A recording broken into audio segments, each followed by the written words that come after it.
भाई देखो, जब से कल ना मैं वॉर 2 देख कर आया हूं ना, उसकी कहानी का मैंने बोला थोड़ा बहुत वीक था और मुझे वो इमोशंस नहीं आया। एजेंट विक्रम को सेटअप करना था, यानी कि जूनियर एनटीआर को। मैं यहां पर अपना वर्जन बताने वाला हूं कि ये एजेंट विक्रम को कैसे अच्छे से सेटअप कर सकते थे और वायरस स्पाई यूनिवर्स को और आगे लेकर जा सकते थे। इसके लिए थोड़े से स्पॉइलर मिलेंगे, थोड़ा सा पीछे जाना पड़ेगा, यानी पठान में भी जाना पड़ेगा। वीडियो को पूरा देखना, एंड तक देखना। कुछ अच्छा लगता है तो चैनल को सब्सक्राइब करना, और उसके बाद अगर आपने गाली देनी हो तो गाली देना, पर एक बात की श्योरिटी आपको देता हूं, पूरा वीडियो देख लिया, चाहे 5 मिनट का हो, चाहे 10 का हो, चाहे 15 का हो, इस बात की गारंटी देता हूं, जो श्रीधर राघवन ने स्टोरी लिखी है, अयान मुखर्जी ने डायरेक्शन किया है, और भाई साहब आदि चोपड़ा ने पैसा लगाया है ना, ये वर्जन अगर इस फिल्म की कहानी में डाल दिया जाता तो मैं लिटरली कह रहा हूं, आज वॉर 2 इससे मच बेटर फिल्म बनकर निकलती। तो चलो शुरू करते हैं। एजेंट विक्रम एंड कबीर को दिखाया गया है, जेब कतरे होते हैं। एक दिन कर्रा लूथरा आता है, दोनों के साथ एक छोटा मोटा टेस्ट लेता है। कबीर टेस्ट को पास कर जाता है, वो वहां पर स्पाई बन जाता है, और यहां पर ये जो है विक्रम पास नहीं कर पाता।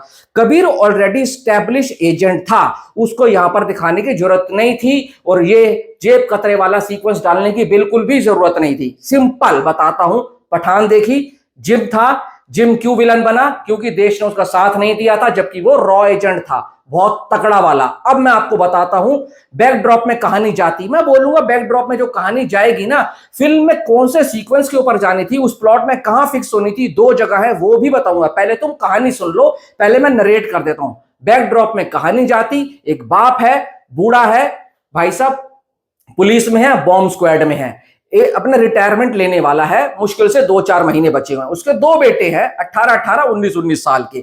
एक का नाम है जिम, दूसरे का नाम है विक्रम। जिम बड़ा है, विक्रम छोटा है। वो हमेशा से चाहता है कि मेरे दोनों बेटे देश की सेवा करें।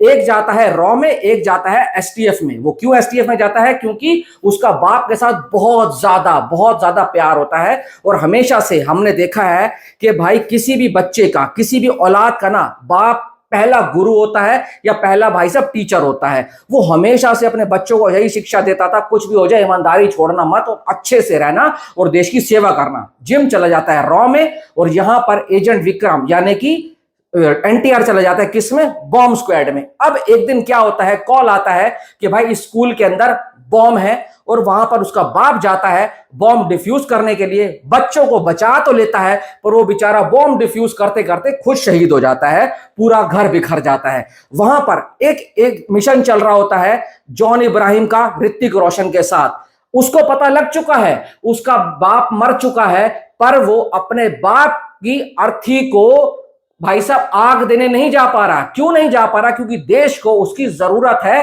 वो जो दूसरे देश में उसका मिशन चल रहा है, वो मिशन 2 बंदे कर रहे होते हैं। कौन कर रहे होते हैं? जिम एंड ऋतिक रोशन अकेले अकेले मिशन कर रहे होते हैं। एक को ऋतिक रोशन को कुछ जगह पर कुछ डिफ्यूज करना था, और वहां पर दूसरा जिम को कुछ एलिमिनेट करना था, और जिम बहुत काबिल ऑफिसर था। ये दोनों चीजें कर देते हैं। ऋतिक रोशन जहां पर दोनों को पहुंचना था वहां पहुंच जाता है, और मिशन का नाम था अशोक चक्र। आप XYZ कुछ भी दे सकते हैं, तिरंगा दे सकते हैं। मुझे अशोक चक्र अच्छा लगा, मैंने अशोक चक्र दिया।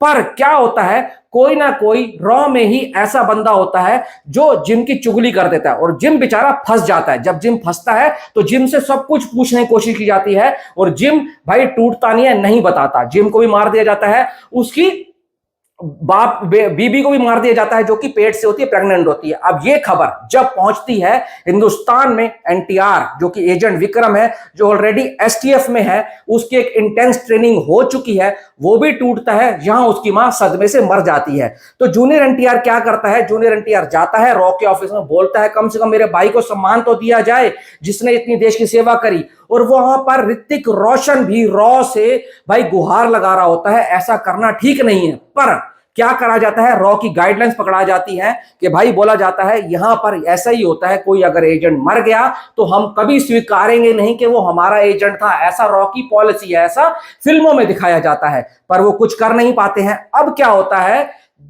जब देखो 2 भाई हैं, एक एजेंट विक्रम हो गया, एक आपका जिम हो गया, दोनों आपस में कभी बात करते होते हैं, तो जॉन इब्राहिम ने उसको बता रखा होगा अगर कभी मैं हूं या ना हूं, तेरे को कभी जरूरत पड़े तो एक ही बंदा है जो तेरी मदद करेगा, जिसका नाम है कबीर। कबीर कौन? ऋतिक रोशन। अब होता क्या है, अब आ जाओ तुम इस वाली फिल्म के अंदर, कहां पर?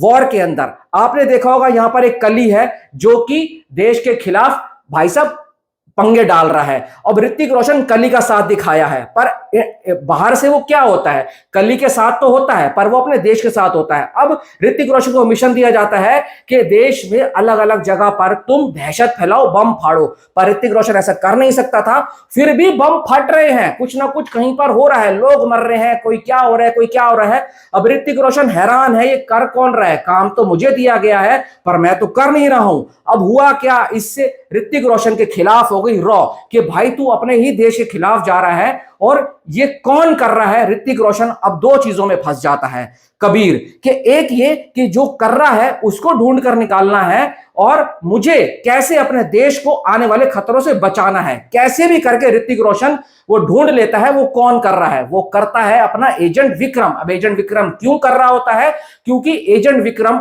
अब भाई अपने देश का, अपने भाई की मौत का बदला लेना चाहता है, अपनी मां की मौत का बदला लेना चाहता है और उसके बाप ने जो देश की सेवा करी थी उसकी मौत का बदला लेना चाहता है। पर उसको कली के साथ जुड़ना था, क्योंकि कली के साथ जुड़ेगा तो वो इंडिया से और ज्यादा बदला ले पाएगा। ये हो गई कहानी। अब इस कहानी को सेटअप कहां करना था, दो जगह पर करना था। एक वो जो जहाज में लड़ रहे होते इंटरमिशन के ऊपर सीक्वेंस आता है, दोनों एक दूसरे को मारते हैं और वहां पर एक जूनियर एनटीआर वर्ड बोलता है और जहाज से उसको छोड़ देता है और ऋतिक रोशन हैरान होकर नीचे गिर जाता है। एक यहां पर सेटअप कर सकते थे और वहां पर वो जस्ट एक नाम लेता, अशोक चक्र, और वो सिर्फ और सिर्फ मिशन का नाम था, सिर्फ कबीर को पता था और जिम को पता था। वहां कबीर ही अशोक चक्र सुनकर हैरान हो जाता और वो बोलता भाई तू है कौन। जब इंटरवल के बाद फिल्म जाती तो दोनों के बीच में वार्तालाप होती और पता लगता मैं ये हूं। एक तो तुम यहां पर इस कैरेक्टर को सेटअप कर सकते थे, यहां से फ्लैशबैक में डाल सकते थे, और एक जो आइस केव में दोनों लड़ रहे होते हैं, एक दूसरे को कुत्ते की तरह मार रहे होते हैं, तो जूनियर एनटीआर बोलता है कबीर को जब जब तू जिसके साथ गया है वो मरा है। नैना मरी यानी कि वानी कपूर, कर्नल लूथरा मरा यानी कि आशुतोष राणा, और भाई साहब खालिद भी मर गया, अब जिम भी मर गया।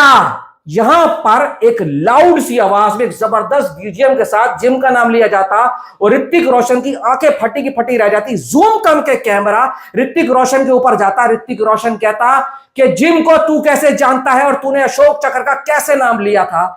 यहां पर कहानी को बताया जाता कि मैं उसका भाई हूं, मेरा नाम है विक्रम और मैं इस देश को बर्बाद कर दूंगा।